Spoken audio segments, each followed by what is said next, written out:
গল্পকথন by Kallol chapter 2 তে আমাদের আজকের নিবেদন সুনীল গঙ্গোপাধ্যায়ের লেখা ছাদ। বাড়ি, একটা নিজের বাড়ি। সুমিতের ঠাকুরদার একটা নিজস্ব বাড়ি ছিল বটে, কিন্তু তার বাবার কোনো বাড়ি ছিল না।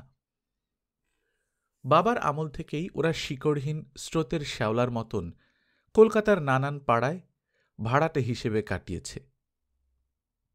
ঠাকুরদার বাড়িটা অবশ্য বিক্রি করা হয়নি, সেটা হারিয়ে গেছে র্যাডক্লিফের ছুরিতে। কোনো ভাড়া বাড়ি মায়ের পছন্দ হতো না। প্রথম দিকে তো থাকতে হয়েছিল উত্তর কলকাতার তেলিপাড়া লেনে। একতলায় মাত্র 1.5খানা ঘর, দিনের বেলাতেও ঘরের মধ্যে অন্ধকার। সে বাড়িটা ছিল পাখির বাসার মতন। মাত্র 2তলা বাড়ি, তাতেই 5টা ভাড়াটের সংসার। সব সময় মানুষের কলকোলাহল। সুমিত খুব ছোট ছিল। ওর মনে আছে, জল নিয়ে প্রত্যেকদিন ঝগড়া হতো। মেয়েরা গামছা পরে দাঁড়িয়ে থাকতো বাথরুমের বাইরে। বাথরুম না, ওরা বলতো কলঘর। চৌবাচ্চার ভেতরটায় ময়লা জমে জমে এমনই অবস্থা যে জলের রঙও কালো মনে হতো। মা প্রায়ই বলতেন, ভাড়া বাড়িতে থাকলে মন ছোট হয়ে যায়। ছেলেমেয়েরাও যদি জল নিয়ে ঝগড়া করতে শেখে, তবে তারা একসময় ভুলেই যাবে যে তার একটা ভদ্র বংশে জন্মেছিল। বাবাকে এই জন্যে প্রায়ই গঞ্জনা শুনতে হতো। মা চাইতেন খাওয়ার কষ্ট হয় হোক, জামা কাপড় ছেঁড়া পড়লেও ক্ষতি নেই, কিন্তু একটা বাড়িতে থাকতে হবে। কিন্তু তখন কোনো রকম শৌখিনতার কোনো প্রশ্নই ছিল না। বাবার তবু একটা চাকরি ছিল, কিন্তু জ্যাঠামশাই সপরিবারে ওপার থেকে চলে এসেছিলেন। কোনো উপার্জনই ছিল না তার। সেই সংসারের খরচও বাবাকে টানতে হতো। সুমিতের জ্যাঠাইমা আর তার মা, এই 2 জায়ের মধ্যে ভাব ছিল না কখনো। দেশের বাড়িতে জ্যাঠাইমা ছিলেন কর্ত্রী, মাকে খুব দাবিয়ে রাখতেন। সেই জ্যাঠাইমার ছেলে মেয়েদের নিয়ে কলকাতায় এসে অসহায় অবস্থার মধ্যে পড়েছিলেন। ছোট জায়ের উপর নির্ভর করতে বাধ্য হয়েছিলেন। মা এটা সহ্য করতে পারতেন না। আগেকার দুর্ব্যবহারের শোধ তুলতেন যখন তখন। শেষ পর্যন্ত জ্যাঠামশাইরা উঠে গিয়েছিলেন গোয়া বাগানের এক বস্তিতে। বাবা অবশ্য নিজের দাদাকে ফেলতে পারেননি। প্রত্যেক মাসে তার মাইনের অর্ধেক তুলে দিয়ে আসতেন জ্যাঠামশাইয়ের হাতে। সেই সব দিনের কথা সুমিতের ইদানিং বেশি বেশি করে মনে পড়ছে। বছর 10-15 বাদে অবস্থা কিছুটা ফিরেছিল। সুমিতের দিদি অর্চনা গ্র্যাজুয়েট হবার সঙ্গে সঙ্গেই একটা ব্যাংকে চাকরি পেয়ে যায়। ব্যাংকের চাকরি, মাইনে ভালো। বাবা এতদিন ধরে সরকারি কেরানির চাকরি করছেন, আর নতুন চাকরিতে ঢুকেই দিদির মাইনে প্রায় তার সমান। বিয়ের আগে টানা 5 বছর দিদি তার মাইনের টাকা দিয়ে এই সংসারের সাহায্য করে গেছে। সেই সময়টায় ভবানীপুরের একটি 3খানা ঘরের ফ্ল্যাটে উঠে আসা হয়েছিল। বেশ ভালো বাড়ি, জলের কোনো অসুবিধে নেই। তবু মায়ের পছন্দ হয়নি। বাড়িওয়ালারাও থাকত ওই বাড়ির 3 তলায়। ভাড়াটেদের সঙ্গে বাড়িওয়ালাদের ব্যবহারের মধ্যে কখনো সূক্ষ্মভাবে জমিদার প্রজার সম্পর্কের মতন একটা ভাব ফুটে বেরোই। পরের বাড়িতে থাকাটাই মা মেনে নিতে পারতেন না। দিদির বিয়ের পর বিপর্যয় এলো 2 রকম ভাবে। অর্চনা অবশ্য বিয়ে করেছে নিজে পছন্দ করে। তার বিয়েতে পন্টন কিংবা বেশি গয়নাগাটি দেওয়ার প্রশ্ন ওঠেনি। তবু মেয়ের বিয়েতে কয়েক হাজার টাকা তো খরচ হয়ই। অনেক কষ্টে বাবা সেই টাকাটা জোগাড় করেছিলেন।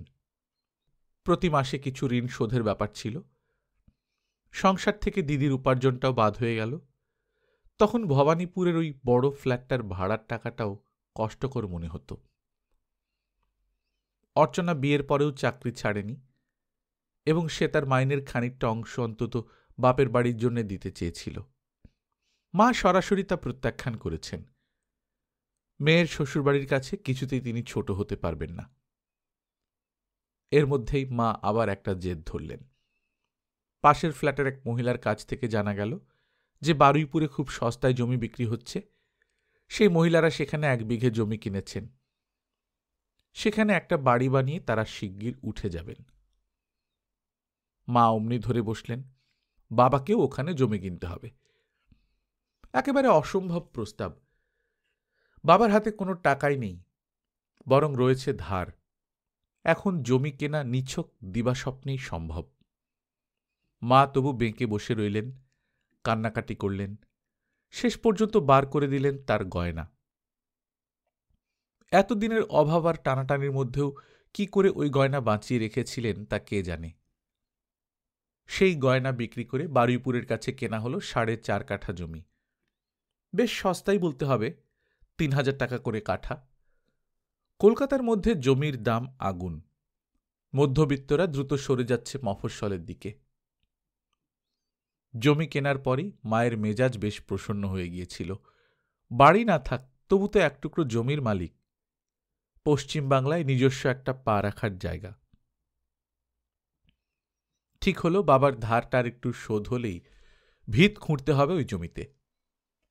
কোনো রকমে একটা ঘর হলেই চলবে, রান্নাঘর আর বাথরুম। মা তাতেই রাজি। কোনো ক্রমে সেই একখানা ঘরে মাথা গুঁজে থাকতে পারলে মাঝে মাঝে বাড়ি ভাড়ার টাকাটা বাঁচানো যাবে। সেই টাকা সাশ্রয় হলে বাড়ানো যাবে আরও 2-1টা ঘর। আস্তে আস্তে হবে, তাতে ক্ষতি কি? সুমিতের তখন 15 বছর বয়স। সবেমাত্র কবিতা লিখতে শুরু করেছে।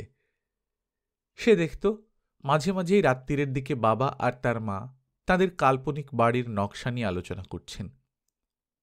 কাল্পনিক বাড়িটি দোতলা, তার ঘরগুলির আকার ও অবস্থান বদলে যাচ্ছে অনবরত। বাবা উপরের দিকে আঙুল তুলে বলতেন, দোতলার বড় ঘরটা হবে ওই ডান দিকে। মাও আঙুল তুলে বলতেন, ডান দিকে তো একটা কারখানা দেখা যাবে, বরং পূব দিকটা একটা পুকুর আছে। হঠাৎ এক সন্ধ্যাবেলা বাবার হৃদযন্ত্রটি বন্ধ হয়ে গেল। তখনও তার রিটায়ার করার 5 বছর বাকি। নিজের বাড়ি আর দেখা হলো না, বাবাকে এই পৃথিবীটাই ছাড়তে হলো। এরপর আর বাড়ি বানাবার কোনো প্রশ্নই ওঠে না। প্রায় 8-9 বছর অনেক ঝড়ঝাপটার মধ্যে কেটেছে। মাঝে মাঝে বারুইপুরের জমিটা বিক্রি করে দেবার কথা উঠত। সুমিতি তখন সংসারের প্রধান পুরুষ। সে বলতো, এখন থাক জমিটা, এর থেকেও যদি খারাপ অবস্থা হয় কখনো। সুমিত চাকরি পাবার পর অবস্থা কিছুটা সামলাল। আর 3 বছরের মধ্যেই তার ছোট ভাই অমিত চাকরি পেল বোম্বেতে। মাকে সে নিয়ে গেল তার কাছে। 2 বছর পর অমিত চলে গেল কানাডায়। মা ফিরে এলেন সুমিতের কাছে। অর্চনা তার স্বামীর সঙ্গে থাকে কানপুরে। সে হঠাৎ গুরুতর অসুস্থ হয়ে পড়ায় তার ছেলে মেয়েদের সামলাবার জন্য মাকে সেখানে গিয়ে থাকতে হলো টানা 8 মাস। অফিস থেকে সুমিত এখন ভালো ফ্ল্যাট পেয়েছে বালিগঞ্জ প্লেসে। 24 ঘন্টা কল, প্রচুর আলো হাওয়া, বড় বড় 3টে বেডরুম, তাছাড়া লিভিং রুম, ডাইনিং স্পেস, 2টো বারান্দা। মায়ের একটা ঘর আলাদা করে রাখা আছে। বারুইপুরের জমিটা পড়ে আছে, তা নিয়ে সুমিত মাথা ঘামায় না। মাও আর কখনো বাড়ির কথা বলেনি, একবারও না। মাঝে মাঝে শোনা যায় খালি জমি ফেলে রাখলে জবরদখল হয়ে যেতে পারে। জমির দাম বারুইপুরে অনেক বেড়ে গেছে। কিন্তু সুমিত তার অফিস এবং লেখালেখি নিয়ে এতই ব্যস্ত যে ওসব নিয়ে চিন্তা করারও সময় পায় না। সুমিতের স্ত্রী রূপালী অবশ্য মাঝে মাঝে জমিটা দেখতে যায়। গত বছর সে জমিটার একটা ভালো ব্যবস্থাও করেছে। রূপালীর খুব গাছপালার শখ। সে অনেকগুলো গাছের চারা লাগিয়ে এসেছে সেই জমিতে। বাড়ি না হোক, ওই জমির ফুল ফল উপভোগ করা যাবে। গাছ লাগালেই গাছ বড় হয় না, জমির চারপাশে বেড়া দিতে হয়, নিয়মিত গাছে জল দেবার ব্যবস্থা করাও দরকার। রূপালী নিজের উদ্যোগেই রাধেশ্যাম নামে স্থানীয় এক লোককে ঠিক করে এসেছে। সে নিয়মিত গাছে জল দেবে, বাগান দেখবে, মাসে 50 টাকা মাইনে। রূপালী নিজেও দেখাশোনা করবার জন্য নিজেও প্রায়ই যায়। মাকেও সঙ্গে নিয়ে যেতে চায়, কিন্তু মা গড়িমসি করেন। তার কোনো আগ্রহই নেই মনে হয়। অমিত 3 বছর অন্তর একবার কানাডা থেকে দেশে ফেরে। খুব হইচই করে, কয়েকটা দিন খরচ করে 2 হাতে। প্রত্যেকবার এসেই সে মাকে নিয়ে যেতে চায় কানাডায়, কিন্তু মা সাগর পাড়ি দিতে একেবারেই রাজি নন। এবারে অমিত এসে বৌদির সঙ্গে একদিন জমিটা দেখতে গিয়েছিল। চারা গাছগুলো এখনো ফুলে ফলে পল্লবিত হয়নি, তবে বেঁচে গেছে কিছু কিছু। রাধেশ্যাম নামের লোকটি তেমন যত্ন নেয়নি। গরু ছাগল ঢুকে খেয়ে ফেলেছে কিছু গাছ। অমিত তাকে বকুনি দিয়েছে, আবার একটা ঘড়িও উপহার দিয়ে এসেছে। অমিত হঠাৎ বলল, দাদা, জায়গাটা এমনি এমনি পড়ে আছে, ওখানে একটা বাড়ি বানিয়ে ফেলেই তো হয়। তুই একটা এস্টিমেট করে ফেল, আমি অর্ধেক টাকা দিচ্ছি। সুমিত বলল, তোর মাথা খারাপ নাকি? ওখানে বাড়ি বানিয়ে কি হবে? কে থাকবে? আমি কি এই ফ্ল্যাট ছেড়ে ওই ধারে গোবিন্দপুরে থাকতে যাব নাকি? অমিত বলল, তবু নিজেদের একটা বাড়ি থাকবে। আমি যখন দেশে আসব তখন ওইরকম একটা ফাঁকা জায়গায় থাকতে ভালো লাগবে। কলকাতার বাতাসে আমার চোখ জ্বালা করে। সুমিত হেসে বলল, তুই ৩-৪ বছর অন্তর আসবি, তার জন্য একটা বাড়ি করে ফেলে রাখতে হবে। ভাড়া দিলেও রিস্কি, একবার দিলে আর ভাড়াতে উঠবে না। অমিত বলল, ভাড়া দিতে হবে কেন? মাও গিয়ে থাকতে পারে। এই কথাটা অবশ্য সুমিত উড়িয়ে দিতে পারল না। মা আজকাল খুব কম কথা বলেন, তা শুধু বয়সের জন্যেই না। মায়ের কোনো নিজস্ব সংসার নেই, কখনো অর্চনার কাছে, কখনো বড় নাতির কাছে জামশেদপুরে, কখনো সুমিতের বাড়িতে। এই বাড়িতে রূপালী এখন গৃহিণী। মাও পারিবারিক ব্যাপারে বিশেষ মাথা গলান না। বারুইপুরে একটা বাড়ি করলে মা সেখানে আবার একটা সংসার পাততে পারেন। অমিত বেশি উৎসাহ দেখিয়ে বলল, আমি কিছু টাকা রেখে যাচ্ছি, তুই এক্ষুনি কাজ শুরু করে দে দাদা। সুমিত বলল, টাকা দিলেই হলো? বাড়ি তৈরির ঝঞ্ঝাট আছে না? কন্ট্রাক্টরকে দিয়েও নিজেরা দাঁড়িয়ে না দেখলে চুরি করে ফাঁকা করে দেবে। আমার একদম সময় নেই। রূপালী ফস করে বলল, আমি দেখাশোনা করতে পারি। দেখা গেল একটা নতুন বাড়ির ব্যাপারে রূপালীরও খুব উৎসাহ। দেওর আর বৌদি মিলে শুরু হয়ে গেল জল্পনা কল্পনা। একসময় অমিত বলল, দাদা, তোমার চেনা কোনো আর্কিটেক্ট আছে? তাহলে একটা প্ল্যান করেই ফেললে হয়। আমি যাবার আগেই দেখে যেতে চাই। তখন অনেকদিন আগেকার একটা দৃশ্য মনে পড়ল সুমিতের। সে একটুক্ষণ দেয়াল দেখল। রাত্রিবেলা মা আর বাবা আঙুল তুলে তুলে একটা কাল্পনিক দোতলা বাড়ির ছবি আঁকতেন। অমিত তখন বেশ ছোট, সে এইসব জানে না। মা এই ঘরে এলে সুমিত জিজ্ঞেস করল, মা, তোমার মনে আছে তুমি আর বাবা মিলে একটা বাড়ির নকশা বানিয়েছিলে? সেটা তোমরা এঁকে রেখেছিলে কোথাও? মা উদাসীনভাবে বললেন, সে কি আর মনে আছে? কতদিন আগের কথা। অমিত বলল, মা, বাবার জায়গাটায় আমরা এবার একটা বাড়ি বানাবো ঠিক করেছি। মা বললেন, শুধু শুধু পয়সা খরচ করে ওখানে বাড়ি বানিয়ে কি করবি? কে থাকবে? অমিত বলল, আমরা সবাই যখন ইচ্ছে থাকব। দিদি কলকাতা এলে থাকতে পারবে, তুমিও থাকবে। মা তবু বিশেষ কোনো উৎসাহ দেখালেন না। কখন তিনি উঠে গেলেন তা ওরা খেয়ালও করল না। একটু পরে রূপালী ফিসফিস করে বলল, এই, মায়ের কি যেন হয়েছে, বিছানায় শুয়ে ফুপিয়ে ফুপিয়ে কাঁদছেন। আমি ২-৩ বার ডাকলুম, কোনো উত্তরই দিলেন না। অমিত অবাক হয়ে বলল, কেন, মা কাঁদছে কেন? এই তো এখানে ছিল। অমিত খুব ছোট ছিল, তার সেই সব দুঃখের দিনগুলোর কথা মনে নেই। মা যে তার শেষ গয়নাগুলো বিক্রি করতে দিয়েছিলেন জমিটা কেনার জন্যে, সে কথাও বোধহয় অমিত জানে না। সুমিতের সব মনে পড়ে যায়। মায়ের কান্নার কারণটাও সে আন্দাজ করতে পারল। স্বামীকে তিনি বাড়ি তৈরি করবার জন্য জোর করতে পারতেন, ছেলেদের পারেন না। ইচ্ছেটা মনের মধ্যে পুষে রেখেছিলেন এতদিন, কিন্তু এখন তার বাড়ির প্রয়োজন ফুরিয়ে গেছে।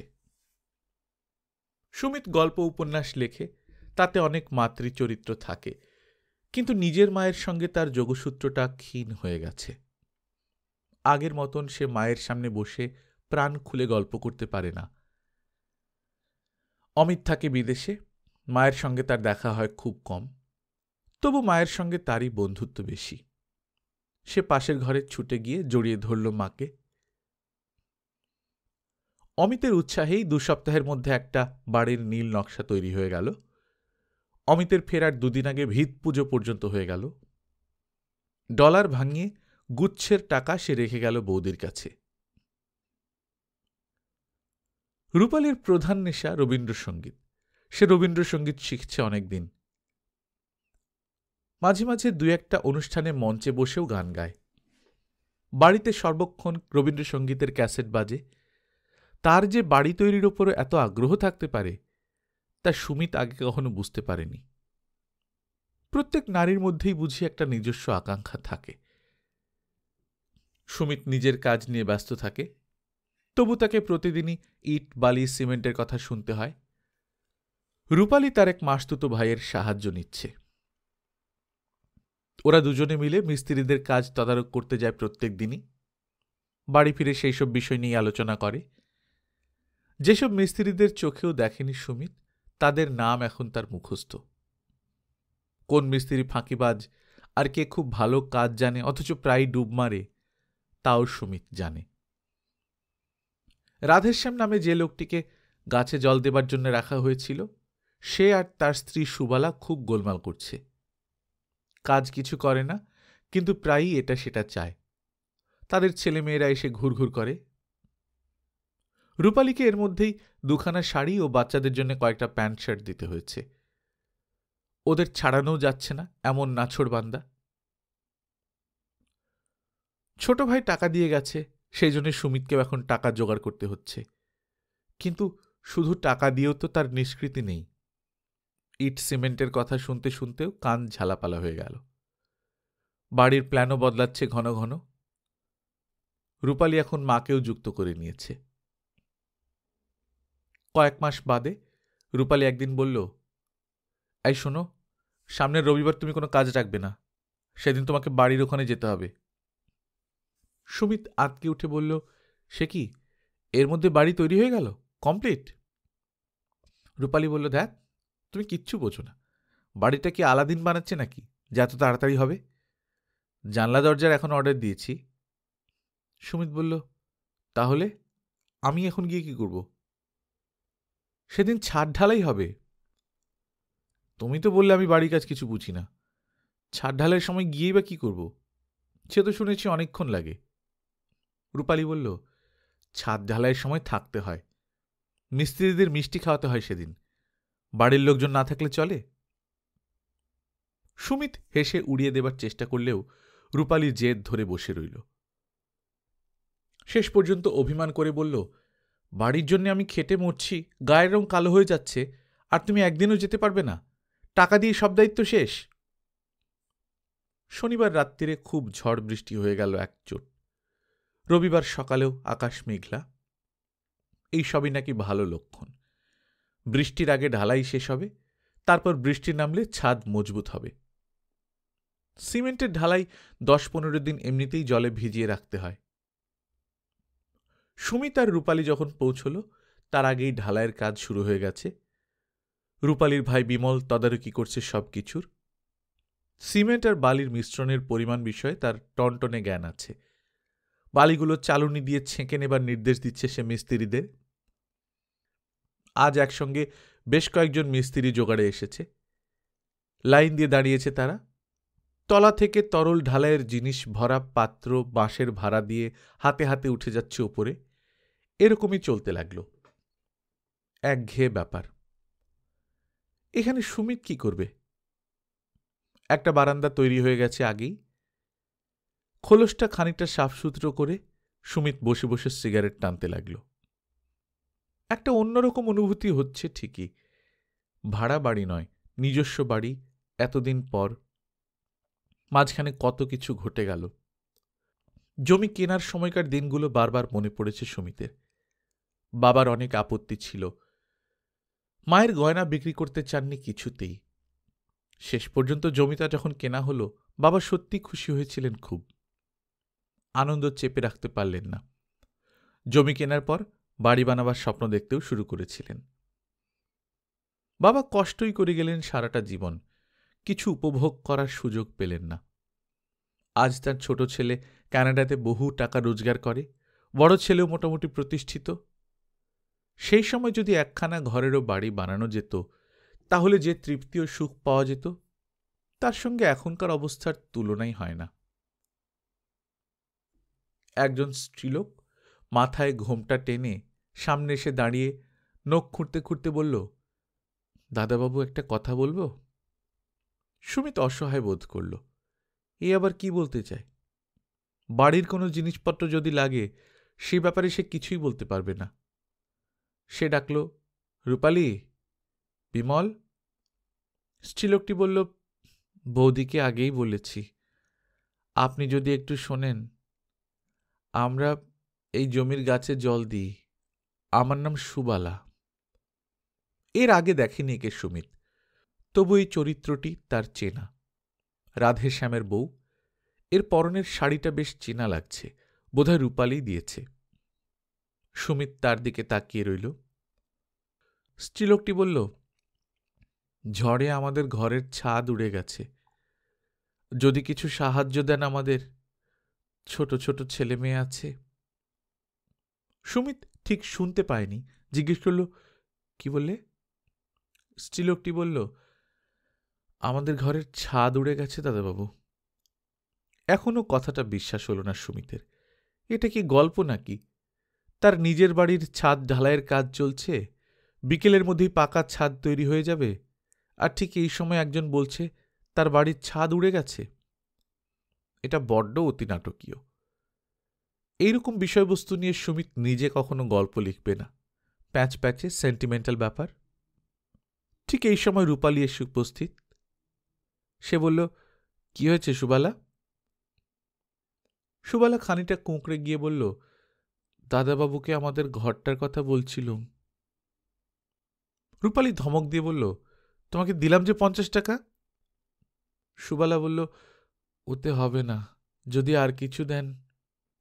রূপালি বলল, দেখো, এই সময় আমাদের অনেক খরচ, আমরা আর দিতে পারবো না, তোমরা অন্য জায়গা থেকে জোগাড় করো। সুবালা চলে যাবার পর সুমিত জিজ্ঞেস করল, সত্যি সত্যি ওদের ছাদ উড়ে গেছে নাকি বানিয়ে বলছে? না, বানায়নি। এই তো কাছেই থাকে ওরা, মাটির ঘর একখানা, তার উপর খড়ের চাল, উড়ে গেছে কালকের ঝড়ে। আমি দেখে এলুম তো। আর কত দেব আমরা বলো? ওর স্বামীটা একটা অপদার্থ। সুমিতের ইচ্ছে করল হো হো করে হেসে উঠতে। তাহলে এরকম সত্যিই ঘটে, একজনের ছাদ ঢালাইয়ের পাশে আরেকজনের ঘরের ছাদ উড়ে যায়। একজন কিছু পেলেই আরেকজনকে কিছু হারাতে হয়। আশেপাশে আরও কিছু পাকা বাড়ি উঠেছে, কিছু খালি জমিও আছে। পেছনের দিকে খানিকটা দূরে বোধহয় জবরদখলের জমি। সেখানে এলোমেলোভাবে কয়েকটা মাটির বাড়ি, তারই একটি সুবালাদের। কোনো কাজ নেই, সুমিত হাঁটতে হাঁটতে গেল সেই দিকটায়। কারুর বাড়ির ছাদ যদি ঝড়ে উড়ে, তার জন্যে ঝড় দায়ী, সেই খরচ রূপালি বহন করতে যাবে কেন? খড়ের ছাউনি দিতে কত লাগে তাও সুমিত জানে না। কাছাকাছি গিয়ে সুমিত দেখল সুবালা আর রাধেশ্যাম ছড়ানো খড়গুলো জড়ো করছে এক জায়গায়। মাটির দেওয়ালও ধসে যায়নি ভাগ্যিস। কয়েকটা বাচ্চা ছুটোছুটি করছে তার মধ্যে, একটি মেয়ে আর দুটি ছেলে। মেয়েটিই বড়, একটা বেখাপ্পা ফ্রক পরে আছে, তার শাড়ি পরার বয়স এসে গেল বলে। সুমিত এক দৃষ্টিতে তাকিয়ে রইল সেদিকে। তার আবার হাসি পাচ্ছে। গরিবের দুঃখ কষ্ট দেখে হাসা যায় না, সেটা অমানবিক ব্যাপার। সুমিতের হাসি পাচ্ছে অন্য কারণে। সে একটা আশ্চর্য মিল খুঁজে পাচ্ছে। এরা তিন ভাই বোন যেন অবিকল সুমিতদের এক সময়কার পারিবারিক ছবি। বড় মেয়েটি অর্চনা, তারপর সুমিত আর অমিত। মাথার উপর একটা নিজস্ব ছাদ তুলতে এদের এখনো কত দূরের পথ পাড়ি দিতে হবে।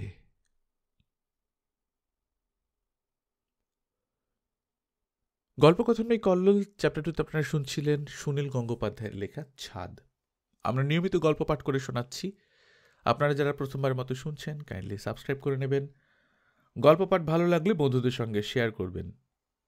নিজে ভালো থাকবেন, আশপাশের লোকজনকে ভালো রাখবেন। টাটা।